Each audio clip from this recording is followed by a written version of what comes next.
Assalamualaikum warahmatullahi wabarakatuh. Perkenalkan, nama saya Dewi Harlina, NIM 202561230029. Nah, di sini saya akan menyelesaikan tugas final saya yang diberikan oleh dosen pengampu, yaitu Ustadz Pak Iqbal Eskom. Nah, di mana saya disuruh menjawab beberapa pertanyaan, dan yang pertama itu, apa perbedaan ahlul ra'yi dan ahlul hadis? Nah, begini, ahlul ra'yi itu merujuk kepada para ulama yang cenderung menggunakan ijtihad atau pendapat analogis untuk menetapkan hukum Islam.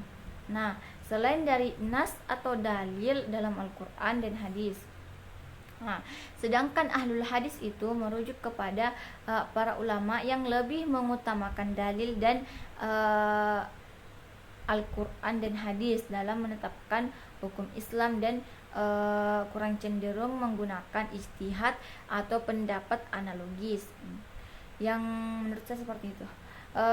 Yang kedua itu penetapan hukum Islam dalam penetapan hukum dalam Islam terhadap hal baru. Nah, para ulama itu menggunakan metodologi ijtihad untuk menetapkan hukum terhadap hal-hal baru yang tidak ada dalam masa Nabi dan para sahabat. Metodologi ijtihad itu melibatkan analisis dalil-dalil yang ada, kaidah-kaidah usul fikih, dan mempertimbangkan konteks serta kemaslahatan umat. Yang ketiga itu penerapan syariat Islam di Indonesia. Syariat Islam di Indonesia itu diterapkan melalui berbagai lembaga dan regulasi seperti Mahkamah Konstitusi, Departemen Agama, dan Badan Pembinaan Hukum Nasional. Peraturan itu mencakup tentang pernikahan, warisan, pendidikan, agama, dan lembaga keuangan syariah, serta kegiatan ibadah umat Islam. Yang keempat itu Islam Nusantara. Islam Nusantara itu mengacu pada wacana yang menekankan Islam mengakar dalam tradisi budaya Nusantara.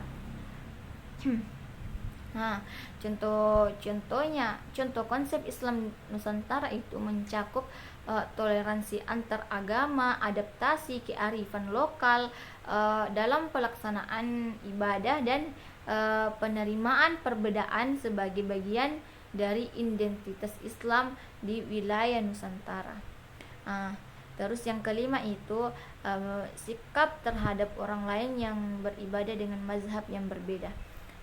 Menurut saya pribadi, saya akan menghormati atau biasa disebut dengan toleransi terhadap perbedaan mazhab dalam beribadah, karena penting untuk kita memahami bahwa variasi mazhab adalah sebenarnya itu hasil ijtihad para ulama yang berbeda, dan dapat dipertimbangkan sebagai keragaman yang memperkaya umat Islam kita ini. Menurut saya persatuan dalam perbedaan dengan prioritaskan kesamaan dalam prinsip-prinsip dasar Islam. Makanya penting bagi kita untuk menghargai perbedaan mazhab antar sesama umat Islam ini. Sekian dari saya. Billahi taufiq wal hidayah. Wassalamualaikum warahmatullahi wabarakatuh.